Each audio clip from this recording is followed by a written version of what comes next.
why the history of Confucianism matters for us. We know that Confucianism used to be the predominant spiritual tradition, political ideology, and social culture in China from probably 2,000 years ago to the beginning of the 20th century. However, we do not know a great number of friends who identify themselves as Confucians. I think this would hold true for both the West and in China. What happened to Confucianism? How did Confucians disappear? To answer this question, we need to go back to 400 years ago. 400 years ago, China is in the time period called the Ming Dynasty. In the Ming Dynasty, the influence of Confucianism was in its peak. Confucianism was, as a personal spiritual belief, was predominant, prevailing in every class of the society. You would see government officials confront the emperor based on his belief of political integrity from the Confucian belief. And you would say intellectuals, literates, try to organize gatherings and public preachings in local society. So the most influential and popular doctrine of Confucianism in Ming Dynasty was that each individual, everybody, has a nature that is granted by heaven. And this nature guaranteeing each individual an ability of tell right from wrong, a moral judgment, and what we call it 良知, or in English, conscience.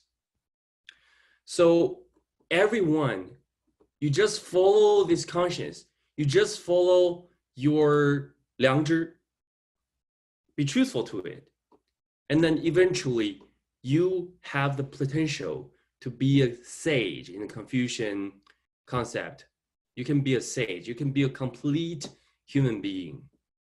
No matter which social class you're from, you're poor or you're rich, you can be a sage. So we can see literates, workers, laborers, and peasants experiencing a spiritual awakening. That's the term I was looking for, a spiritual awakening. Not just about Confucianism, mainly about Confucianism, but also about Buddhism, Taoism, folk religion. They're all blooming in China. And Confucianism were indeed competing with them, but Confucianism was also communicating and even mingling with all these faith traditions. You can see a lot of Confucians in Ming Dynasty appreciate and even practice Buddhism and Taoism. And later, in late Ming, we can, that's about 17th century, we can even see Confucians appreciate and learn from the Jesuits, the Catholic missionaries. And somebody even get baptized, become the so-called Confucian Catholics. An idea that is pretty much unheard of, but it is a real thing in late Ming Dynasty. There's a time of openness in terms of spirituality, culture, and even material culture. Well, we can even see that the Ming China has a great number of immigrants from mid-Asia. They're Muslim, and their descendants are now the Hui Muslim. The Hui Muslim, if you know what I'm talking about. So in China, I mean, they're a group of Muslim population in China. And the Hui Muslim in Ming Dynasty can take part in the civil servant exams, and some become very important officials in the Ming court. So it's a society that's pretty much open to all. And Chinese people were very confident and very curious about the world too. So they have their own faith, but also stay open and receptive to the faith tradition all around the world. And a lot of books about science and Western technology was translated to China in late Ming. A great number of math terms were using in China was translated by a Confucian and a Jesuit missionary in late Ming China. We're still using them like every day. So that was I would say that was a great time, but it's not a perfect time. Of course, it's not. The Ming China, as all the traditional society, has a lot of problem. Well, every society has a lot of problem. Like our society has a lot of problem too. But it's a time of fully development of individual's spiritual life. A time that values the dignity and freedom of individuals. However, that was cut off by history. We know that it's not like that the freedom and civilization can always prevail against violence and aggression. History doesn't always give us what we are longing for. So in northeast China, there's a small group of people, a tribe named Manchurian. And they are living in a vast earth of northeast China. And for 1,000 years, they have always been there. They're part of the Chinese civilization until, they're in early 17th century, a leader of one tribe decided that they're going to start a war. And in 1645, the Manchurian tribes conquered Beijing and then went down all the way to the south and conquered the entire China. They developed from a tribal army, from a government that had the responsibility to rule the vast nation of China. That's a huge transformation, and they're not expecting everyone just obey. So they made a very important decision, a great decision. They ordered everybody, every male, like female, they're not like female can just stay as what they were, but if all the male need to shave their forehead, the front half of their hair, because that's a Manchurian custom. That's a Manchurian hairstyle. The rest of the Chinese people need to uniform. You need to get unified with that hairstyle and have a braid in the back head. And all the clothes need to be changed, especially for the males, need to be changed to the Manchurian style. This is a very deliberated political manipulation. I want you to accept my rulership. I start from change and decide your bodily features. I can decide what's your hairstyle. I can decide the clothes you're wearing. That's a very interesting choice, and it worked. Well, for those who refuse to shave their head, well, it would be beheaded. It's a hair versus head. In Chinese, 留发不留头,留头不留发. Directly, you want to keep your hair, you can't keep your head. And that is a choice that tens of millions of Chinese people, guys, female didn't need to make that choice, very lucky, but all the guys need to make that choice. And somebody would probably think that it doesn't matter, it's just hair, change a hairstyle. We change our hairstyle every day. Well, I shave my own head, so what's the deal? No biggie. But for Ming people, it's not the case. We have to notice that Confucianism, the one who practiced Confucian spirituality and take it seriously, really value their own dignity. Confucianism even value dignity more than life. Shaving head itself is not a big deal, but you forcing me shave my head, forcing me to shave my head and threaten me with death, that is a humiliation to the human nature that I believe in. With this kind of humiliation, how can I keep living as a wholesome, as a complete human being with dignity? And that is why a lot of the Ming people choose to not obey. They'd rather die than shaving their head. Especially the Confucian elites, the literates. A great number of them just died. I think we should bear witness of the Chinese people who choose to die over shaving their head in the mid-17th century. The majority of them are Confucians, but they're also Buddhists, they're also Taoists, they're also Catholics, and they're also Muslims. Facing violence, facing threat, they choose to die standing upright than keep living on their knees. However, for those who survived, their days are not easy either. The Manchurian court were all afraid of somebody who like stand against and start a rebellion or so. So I think for a government that's obtained the position with violent and muscular, they will not encourage integrity and righteousness. So if I want to talk about the influence of from the Manchurian rulership to the Chinese culture and spirituality, it takes a lot of time.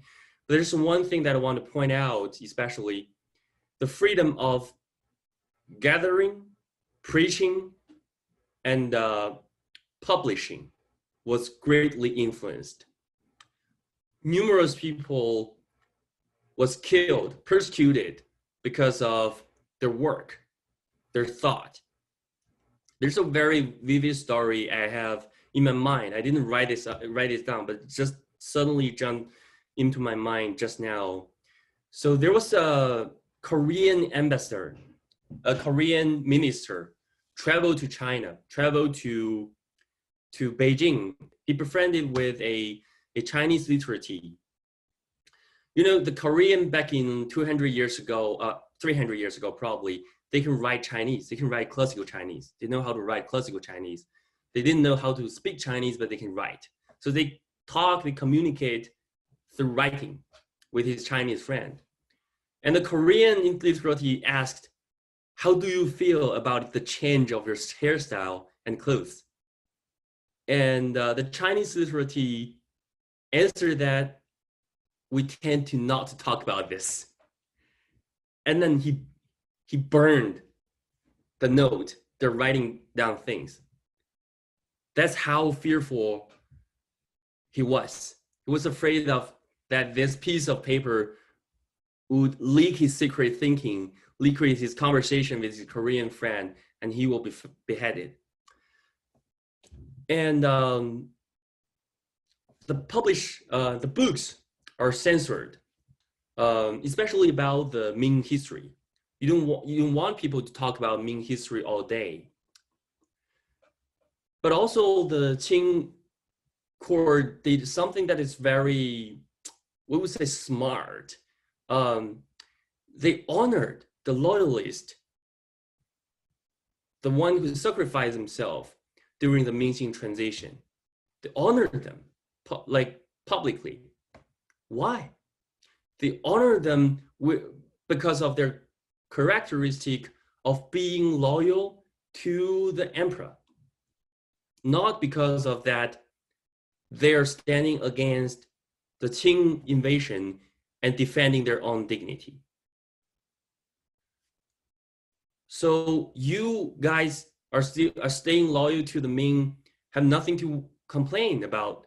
we Qing court, because we already honor those loyalists. But we honor them because they're loyal to the emperor. And being loyal to the emperor is a good thing. And you, therefore, should keep that good virtue and stay loyal to me. So that's the twist of the history narrative. That's the twisting of the value of political integrity. For Confucians, if the emperor, if the rulership, if the government is righteous, then of course, being loyal to the government, to the emperor, would be a good thing. But if it is not righteous, then there's no need to stay loyal to the government. And in Qing Dynasty, confronting the emperor and criticizing the government with hard words was hardly seen. So what we have in Qing Dynasty is that when the freedom of gathering, preaching, and publishing was controlled, it was very difficult for Confucianism to have influence in local society. When the politics was very oppressing, the political integrity was no longer encouraged. The true spirit of Confucianism could not exist in government. So what do we have in terms of the remain of Confucianism? It's only an ideological tool in civil servant examinations and academic study that was totally irrelevant to real life. That is a condition of the Confucianism in Qing Dynasty. So in a certain way, although the political ideology in Qing Dynasty was still Confucianism, the true spirit of Confucianism has already been destroyed. The virtue of human being, integrity, dignity, and freedom was greatly weakened. So now we're in late Qing, and we have a Chinese society that already lost its true spirit of Confucianism, but that's not the end of the story. And then we had the so-called Opium War. I was very surprised when I came to the States that my fellow classmates and American friends were not very familiar with what is Opium War. So do you guys know what is Opium War? I'm pretty sure that sort of Opium War. So in short, very short, long story, very short, the British Empire was trying to sell opium to Qing China because China sell a great amount of tea and China to Europe and are making a lot of money. And the Europeans, like especially the British, feel that I'm not making any money. Let's sell opium to China. And they want to sell opium to China. And Chinese government was not very happy about that. No government would be happy about that. So in 1840, the Qing court destroyed a bunch of opium that was the British merchandise tried to sell in Guangdong. And British government was really annoyed by this, and they started a war with this as an excuse and forced the Qing court to sign a great number of trade deals. The Qing court was forced to open their market and allow Britain and a lot of other European countries, including America, actually, not just European countries, but also America, to do business and to send missionaries to China. 20 years after that, the British and French, they start the second Opium War. And this time directly to Beijing and burn down an imperial park, the Yuanmingyuan. Long story short, the Qing China gradually become an economic colony of the West. I'm talking about this not to criticizing imperialism, like that would be another talk. But I just want everybody try to imagine how did Chinese people feel under such situation? That you have been proud of your cultural heritage, your civilization for hundreds of years, and then suddenly you realize that you have fallen behind, and you're vulnerable. You're 100% vulnerable to the Western aggression and even invasion. That's a great shock, and made Chinese people start to doubt: is there something wrong with my culture? Is there something wrong with my civilization? Should we learn from, or should we become the West? So in 1911, the Qing fall. The Qing rulership ends by a revolution led by Sun Yat-sen. But he didn't bring an answer to Chinese people. What is the value of Chinese civilization? If this civilization, if this culture, if Confucianism can protect us from Western invasion and aggression? And this question was brewing in the intellectual world and became a movement called the New Culture Movement in 1919. This movement was built on the reflection of a group of scholars who were educated in the West, and the slogan was "Shut down the Confucian shop." Shut down the Confucian shop. Confucianism was viewed as the representative of everything bad about Chinese culture, and the origin of the suffering and disaster started from 1840. Let's all blame Confucianism. If Confucianism can't help us beat the Westerner, can't help us fit in the modern world, then we abandon Confucianism. We accept Western culture. We want us to be Westernized thoroughly, the so-called 全盘西化, a thoroughly Westernization. All kinds of Western thoughts was introduced to China, including Enlightenment thoughts and communism. The New Culture Movement was definitely successful. It changed the cultural landscape almost overnight. But friends, let's think about, what does it mean?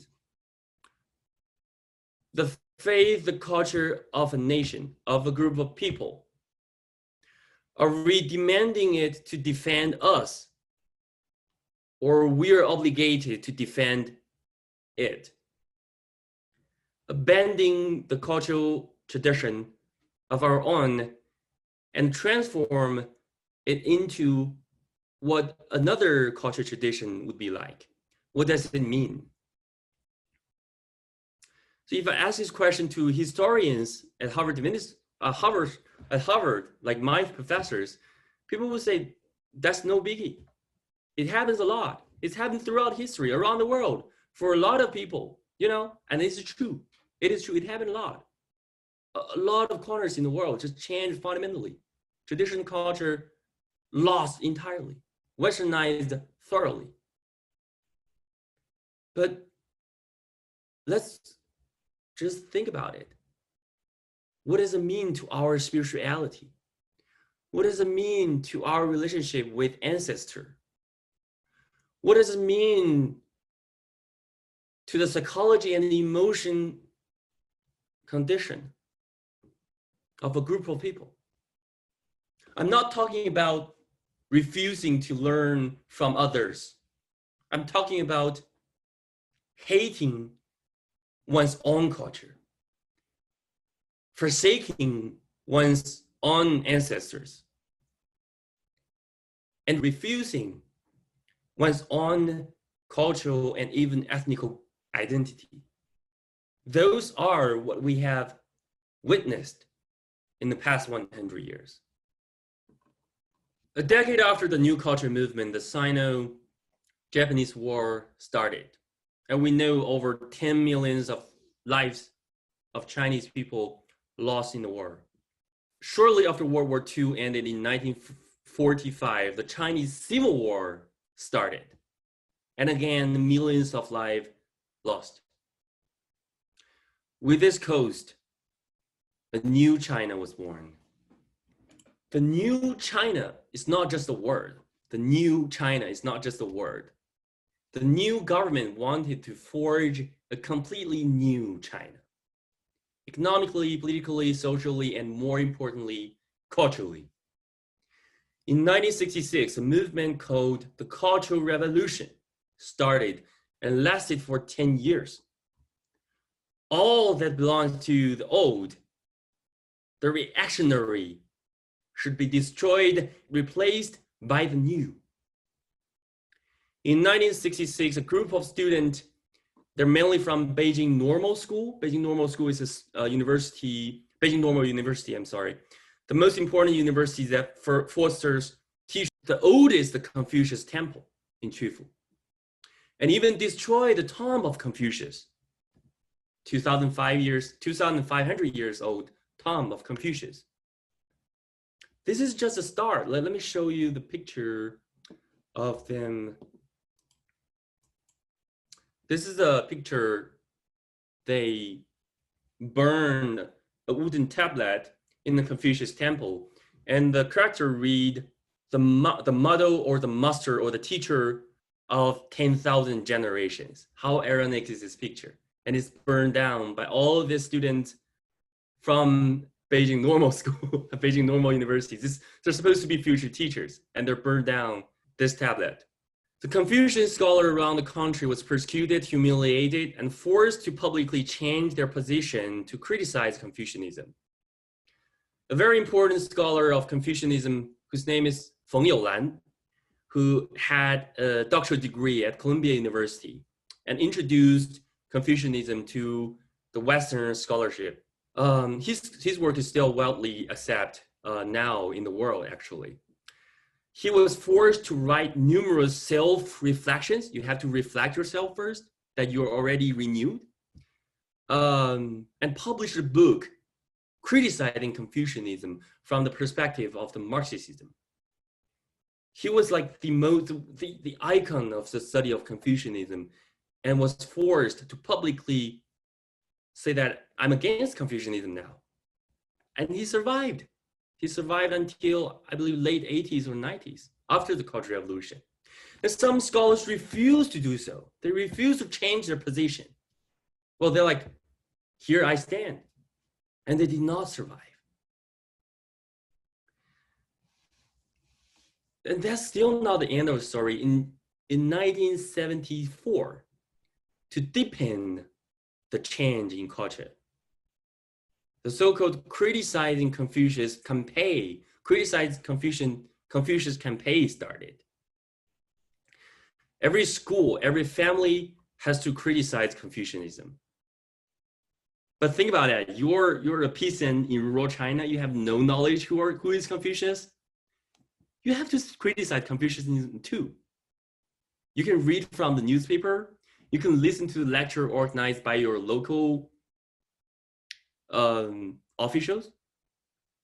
It's planted in your mind that Confucianism is reactionary and worth to be criticized. This is a comic book about Confucius from a criticizing Confucianism perspective. The title reads "The Evil Life of Confucius," and the name is not actually Confucius. It's a humiliating nickname for Confucius.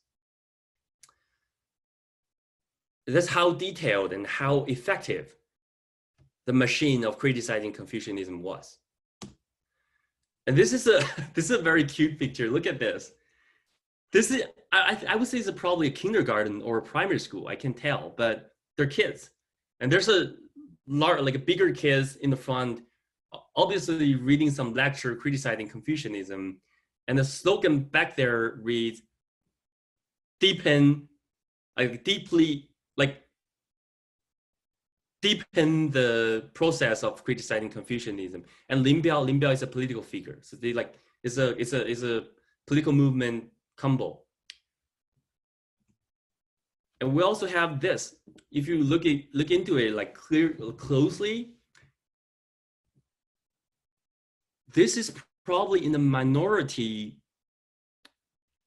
Like they're probably from the minority group of Chinese. You can tell from their head, because those are not Han people. They are minorities, and they probably know nothing about Confucianism, and it's totally irrelevant to their culture tradition. And they are also sitting there criticizing Confucianism. That's how deeply the movement reached to the people. Another picture, I think this is in the military. This is in the military. Those are soldiers sitting there listening to criticize Confucius lecture. One last picture, this is my favorite picture about criticize Confucius campaign. It's so deeply ironic and there's a cruel humor in it. So this is in Qufu. This is a Confucius temple. And the main hall of Confucius temple is called the Grand Achievement Hall. It's the main memorial hall for Confucius. And they're gathering here to criticize Confucius. This is a brilliant idea. Who come up with this? So it's like, I wouldn't make another analogy just not to offend anybody, but just think about it. Think about bring it into your own spiritual tradition. Looking at this picture, it's a mixed emotion of anger, but also just absurd, right? So I can't describe the feeling I have looking into this picture, looking at this picture. We have to fight until the end in the war of criticizing Confucius and Lin Biao. That's how the slogan reads as this. Like some people would say that why are you talking about all this dark history? Why don't you talk about some like light-hearted information from Confucianism? Some like easy and happy like chicken soup of Confucian teaching, just like the fortune cookie we have. Well, I could, but I see there's a value, there's a virtue in bearing witness of suffering of a group of people through hundreds of years. Bear witness of that they're still lost in the forest of faith, of lacking of faith, actually.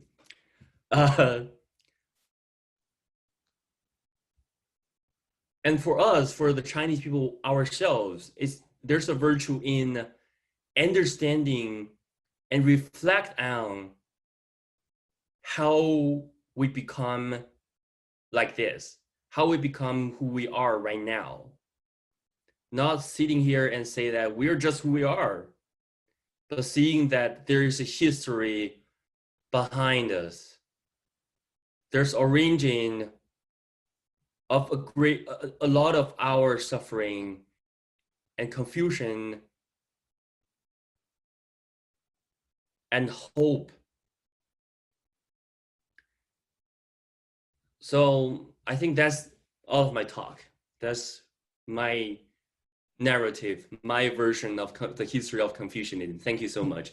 So yeah, I think I talked too much and I need to hear the question from you guys, what you really concern, and maybe I can provide my 2 cents. Thank you so much. Thank you very much, Shumo. I knew some of this, but the personal aspect is really powerful. What's the situation today with the current party and the current culture? And how many of the people like you are working to restore some of the Confucianism? Okay, thank you so much. I have so that's will be another 45 minutes lecture about the famous goal of Confucianism, but I'll make long story short. So that's the fascinating part about Chinese history, that it makes U-turns. That you see we have culture like this criticized Confucius campaign in the 70s, but it seems like from the 80s, this nation start to find its new nationalism narrative. Confucianism start to become a weapon of the construction of the new nationalism narrative, meaning that it's a part of the cultural heritage, and we should value that. That's from the late 80s. But we Confucians, who view Confucian tradition as a spiritual, as a phase of ourselves, are very cautious, are very alarmed about this trend. Confucianism is fundamentally not about defending authoritative rulership or nationalism either. Confucianism is an open tradition, a tradition open to all nations and ethnic groups. It's not something that belongs to Chinese. I didn't talk about the history of Confucianism in Korea, in Japan, in Vietnam, and in other areas of the world, and its influence in Europe, its inspiration towards the Enlightenment thinkers, and even its inspiration to the American founding fathers and Emerson, of course, for this specific group. If I have chance, I would talk about that, but I want to make it clear, although today I provide a narrative that matters to myself, and I think is the most important thing, to provide this authentic and probably unique perspective. I don't want to leave people with the impression that I'm defending a specific narrative of nationalism or some other theoretical constructions since the 80s. So I'm talking about this in an obscure way, but well, I think a lot of you may understand what I'm talking about. Yeah.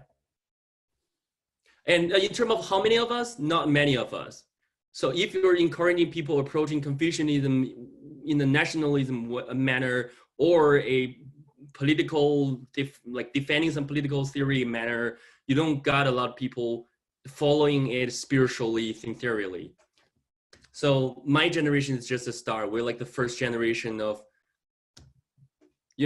Chinese young people that start identifying myself as Confucians. My grandparents, anti-cultural revolution, but still anti-Confucius. So this is a very contradictory thinking that the history have the impact on them, on their mind, in their mind. Shumo, I have a question from somebody about how did you get interested in Confucianism, you personally? So at the age of 17, I was in high school and I encountered my Confucian master. So my Confucian master was born in 1969, and he was educated as a college student in the 80s. So as I said, in the 80s, you can already, the social atmosphere is more, there's more freedom for you to read Confucianism. And he realized that we had such a history of 400 years of suffering and disconnection with the Confucianism. And he himself felt the calling of reviving Confucianism as a spiritual tradition. And after all the academic trainings, and he finished his postdoc program, and then he entered high school to teach in the high school about Confucianism, and I was there.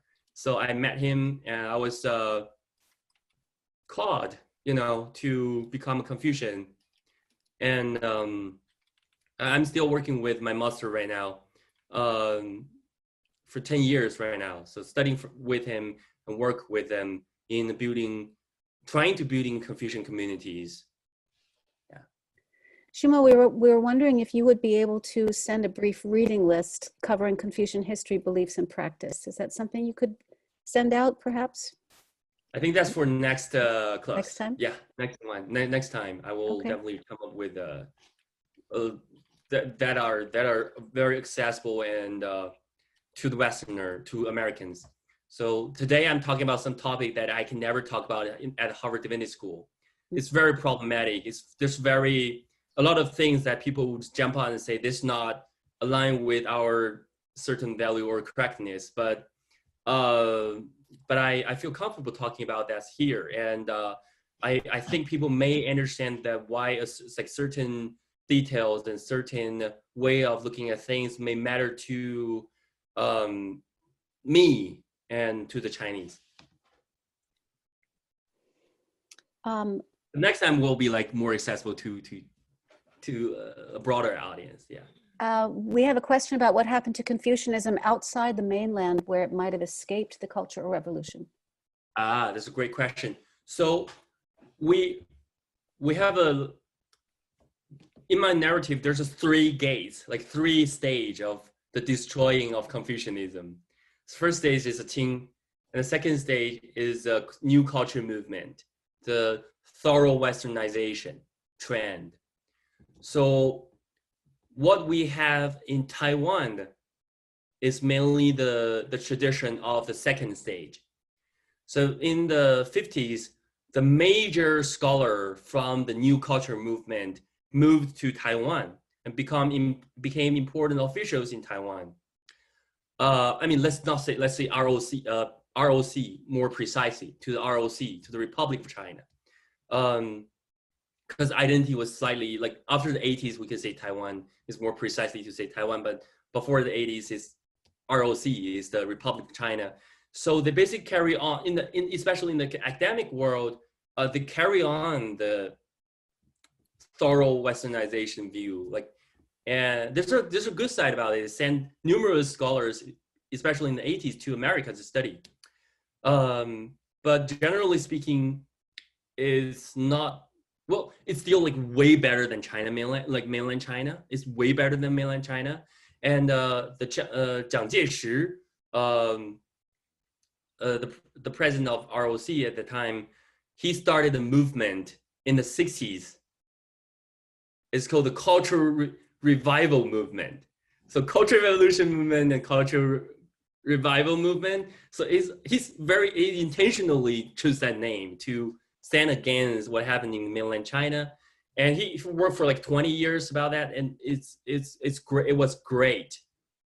But by the end of 80s, the cultural identity and the political identity of Taiwanese, I mean, now we can, like, at that point, they view themselves more as Taiwanese.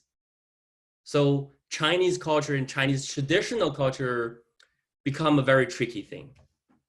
So now we don't see a great number of, especially the young people living in Taiwan, they're not very interested in the so-called traditional culture, and that includes Confucianism. But it's way better preserved in Taiwan than in other parts of the world, especially compared to mainland China. And also Korea is deeply Confucian in a certain degree. So, but strange enough, we don't see Confucian, like a great number of Confucian people, especially the commoners, jump out and say, I'm Confucian. I identify myself as a Confucian. We have some descendant of old noble families in Korea. They call the Yangban family, who used to be noble person. Their family carry on this identity of Confucian. Yeah, it's a complicated story, but long story short, some remains, but not very much. Yeah. I have a question from Don Cohen, and I'm going to ask Don to ask his own question. If you could unmute yourself, Don. It's Helen. Oh, and Helen, great. Okay, am I not muted? You are. Go ahead. Good. I just thank you very much, Shumo. I mean, I learned a great deal from what you said. And I did want to ask you, the only thing that I had learned about Chinese history, I think, and I think I learned it in my Unitarian Sunday school, was about Sun Yat-sen. And obviously that was a very brief piece of history between the old dynasties and the modern Chinese culture. Would you be willing to say a word or two about him so I could remember a little bit more about what I learned then? Thank you. It's actually a very good question. Sun Yat-sen. Okay, that's a like a deeper question. Let me try to explain this, why it matters to the narrative of the 400 years of Confucianism. Sun Yat-sen, right after the revolution success, like in 1911, in the beginning of 1912, he visited the tomb of the founding father, like the founding emperor of the Ming Dynasty, and offered sacrifice there with all his officials, with all his administration. They visited that grave of Ming Taizu, the first emperor of Ming, and say that we made it. We made it. We revived the civilization, the politics, the governance that you found. And that's a stunning story. I mean, it's very interesting. A modern republican country that overthrown a monarchy dynasty actually was driven by an emotion, a worship towards the Ming Dynasty. But it's not about, I personally, I don't think it's about monarchy or like how great is the Ming politics. It's about the civilization there. It's about the value of freedom, the value of individual dignity, and the openness. That's why my reading of Sun Yat-sen's visit to the first emperor's grave in Nanking. So, and he was actually buried beside the mountain of the first emperor of Ming. Very interesting, huh? Thank you, Shumo. We have one final question, this is a question about why you indicated that it was difficult to share what you shared with us at Harvard Divinity. Why does it affect? I took a preaching class, and in the first semester at Harvard. It's like 2 years ago, 2.5 years ago. Well, almost 3 years ago, honestly. So our first assignment was to talk about your life story. And my life story was about hair, that I used to grow long hair, like what we saw in the PowerPoint, the picture, like the Ming people with long hair. Now I'm like shave my hair, but it's a voluntary shaving, so it doesn't count. It's not, no, nobody forced me to do that, so it's okay. But I used to, when I was like 19 years old, I heard about the story of the Ming-Qing transition, that millions of people were killed because they refused to shave their head. So I was like, I'm gonna do something about this. But there's nothing to do about this because, you know, it's history. Like all the bad guys all died. So I decided to do something to tell people about the history. I want to remind them about the history. So I grow my hair. Like everybody was saying, yeah, why would you grow long hair? And I say, because of the Ming-Qing transition, and I can start the history talk. And then I eventually decide to shave it because I felt that my mourning of Ming Dynasty has ended because I myself is now grown as a Confucian. And I myself, in me, the Confucianism and the value of Ming has been revived. So it's not no longer about mourning, it's now about revival. It's about living as a Confucian, living as a Ming person, well, culturally speaking, in nowadays world. So that's right before I came to the States. I just did a very westernized haircut. So I talked about this process, this spiritual journey, and it's unimaginable negative, the reaction. And I was criticized by promoting nationalism and using certain, well, it was my bad that I was not sensitive enough to the American, language in a certain atmosphere that you can't use certain words I accidentally used somewhere like a barbaric, so no, and slaughter, like for some like very difficult, hard words. So I like people. We're here to talk about inclusiveness and forgiveness and so forth. So that voice was not very popular there. And it's also after 3 years of learning, I know now how to frame it, like to phrase it in a better way, in a more mild and friendly way. But I did felt that I was not, it's not like 100% myself there, right? But today I feel that, well, of course, I'm like more familiar with the way people talk here than 3 years ago, but also like my way of thinking become more mature. So now today, I'm more comfortable sharing this sphere, this dimension of my spiritual journey.